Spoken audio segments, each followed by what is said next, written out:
जब बर्फ पिघली तो पृथ्वी ने जैसे एक लंबी सांस ली। जमे हुए समुंदर अब खुल गए और पिघली बर्फ के साथ चट्टानों से पोषक तत्व पानी में घुलने लगे। अब समुंदर पहले जैसे खाली नहीं थे। ऑक्सीजन, खनिज और ऊर्जा ने समुद्री जीवन को फिर से तेजी से बढ़ने का मौका दिया और यहीं से जीवन ने एक बार फिर आगे बढ़ना शुरू किया। समुद्रों में जीवन अब तेजी से बढ़ने लगा था, लेकिन अब एक और बहुत बड़ा बदलाव होने वाला था। कुछ जीव सिर्फ अकेले जीने के बजाय अब आपस में जुड़ने लगे। उन्होंने काम बांटना सीखा और एक दूसरे पर निर्भर होना शुरू किया।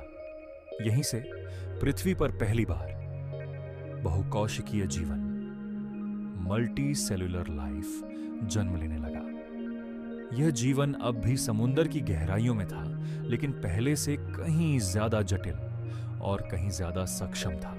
इन्हीं शुरुआती कोशिशों से समुंदर की गहराइयों में अजीबोगरीब जीव उभरने लगे। बिना हड्डियों और बिना दिमाग के जेलीफिश जैसे जीवों ने लहरों पर राज करना शुरू किया। इनका शरीर कांच जैसा पारदर्शी था, लेकिन इनकी बनावट कुदरत का एक चमत्कार थी। करोड़ों सालों तक यही जीव इस नीले संसार के अकेले मालिक थे।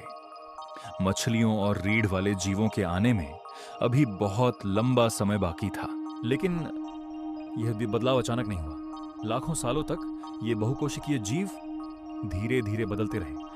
उन्होंने अपना आकार बढ़ाया और शरीर के अलग अलग हिस्से बनाने शुरू किए। लगभग 60 करोड़ साल पहले समुद्रों में पहली बार बड़े और अजीब आकार के जीव दिखाई दिए। इसी दौर को एडियाकेरन काल कहा जाता है, जहां जटिल जीवन पहली बार साफ नजर आने लगा। एडियाकेरन काल के बाद लगभग 540 मिलियन साल पहले जीवन में अचानक एक विस्फोट हुआ। कुछ ही लाखों वर्षों में समुद्रों में नई नई आकृतियां उभरने लगी। पहली बार आंखें, मुंह, पैर और कठोर खोल वाले जीव दिखाई देने लगे। इसे कैम्ब्रियन विस्फोट कहा जाता है।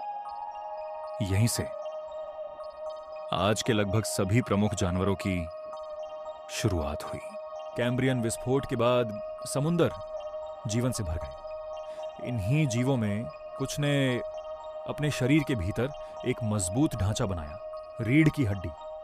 यहीं से पहली मछलियां जन्म लेने लगीं। यह बदलाव लगभग 500 मिलियन साल पहले हुआ। रीढ़ के साथ जीव तेज तैर सकते थे, बेहतर शिकार कर सकते थे और ज्यादा दूर तक जीवित रह सकते थे। समुद्रों में अब एक नई दुनिया आकार लेने लगी थी। कैम्ब्रियन के बाद समुंदर अब एक नई दुनिया बन चुका था। हर तरफ अजीब आकार के जीव थे। कुछ के शरीर कवच जैसे सख्त, तो कुछ रेशम जैसे नरम और चमकदार। इन सब के बीच राज करते थे समुंदर के पहले खूंखार शिकारी। सबसे डरावना था एनोमालोकारिस, एक इंसान जितनी लंबाई, तेज रफ्तार और नुकीले पंजे, जिनसे वह अपने शिकार को दबोच लेता था। लेकिन उसी समुंदर में कुछ जीव बेहद सुंदर भी थे।